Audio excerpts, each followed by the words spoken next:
Hello বন্ধুরা, career space YouTube চ্যানেলে আপনাদের সকলকে স্বাগত জানাই। আশা করি আপনারা সবাই ভালো আছেন।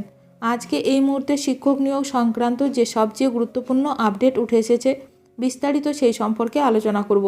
তাই ভিডিওটি অবশ্যই শেষ পর্যন্ত দেখবেন নিয়োগ সংক্রান্ত অনেক নতুন নতুন আপডেট পাওয়ার জন্য।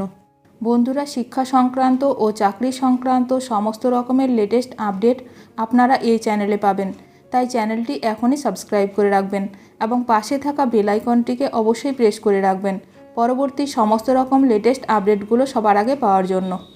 চাকরি যাবেই, শিক্ষা প্রতিমন্ত্রীর দায়িত্ব পেতেই এসএসসি নিয়ে চরম বার্তা সুকান্তর। রাতের ঘুম উড়ল শিক্ষকদের। সদ্য মন্ত্রিত্ব পেয়েছেন সুকান্ত মজুমদার। বালুরঘাটের সাংসদ সুকান্ত মজুমদার মোদি 3.0 সরকারে শিক্ষামন্ত্রকের ডেপুটির আসনে আসীন হয়েছেন। এরপরেই যা মন্তব্য করেছেন তিনি, তাতে রাতের ঘুম উড়ল অযোগ্য শিক্ষকদের।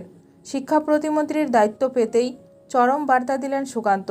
মঙ্গলবার প্রথমবার কুর্সিতে বসেই অবৈধ চাকরিপ্রাপকদের উদ্দেশ্যে কড়া বার্তা দিয়ে বলেন, আজ না হোক কাল চাকরি তো যেতেই হবে। অবৈধ চাকরিপ্রাপকদের কড়া বার্তা দিয়ে সুকান্ত বলেন, নিজেরা পরীক্ষা দিয়ে নিজের যোগ্যতায় যারা চাকরি পেয়েছেন তাদের কষ্টটা বুঝতে পারি, কারণ একদিন আমি নিজেও এসএসসি দিয়ে বছরখানেক একটি স্কুলে চাকরি করেছি।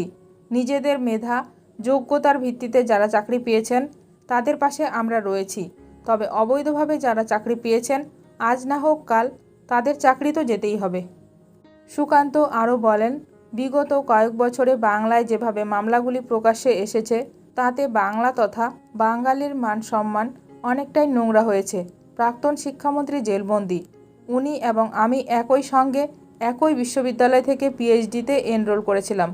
এটা খুব একটা গর্বের নয়, তবে বর্তমান এই অবস্থা বাংলার চিরন্তন পরিচয় না। সবাই মিলে চেষ্টা করে রাজ্যকে এই পরিস্থিতি থেকে বের করে আনা সম্ভব। প্রসঙ্গত উল্লেখ্য, স্কুল সার্ভিস কমিশনের নিয়োগ দুর্নীতি কাণ্ডে কলকাতা হাইকোর্টের নির্দেশে 2016 স্কুল সার্ভিস কমিশন প্যানেলে থাকা 26,573 জন শিক্ষক শিক্ষাকর্মীর চাকরি চলে যায়। এই নির্দেশকে চ্যালেঞ্জ করে সুপ্রিম কোর্টে যায় এসএসসি।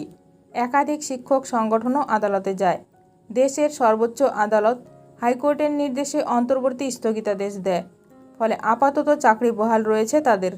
তবে সুপ্রিম কোর্ট নির্দেশে জানায়, যতদিন বিচার প্রক্রিয়া চলবে ততদিনই চাকরিতে বহাল থাকলেও পরে যাদের বিরুদ্ধে বেআইনি নিয়োগের অভিযোগ প্রমাণিত হবে তাদের চাকরি বাতিলের পাশাপাশি ফেরত দিতে হবে বেতনের টাকাও।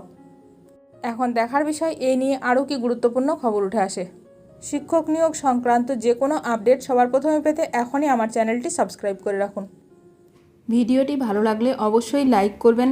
আজকের ভিডিওটি এখানেই শেষ করলাম। নতুন কোনো আপডেট নিয়ে দেখা হবে নেক্সট ভিডিওতে।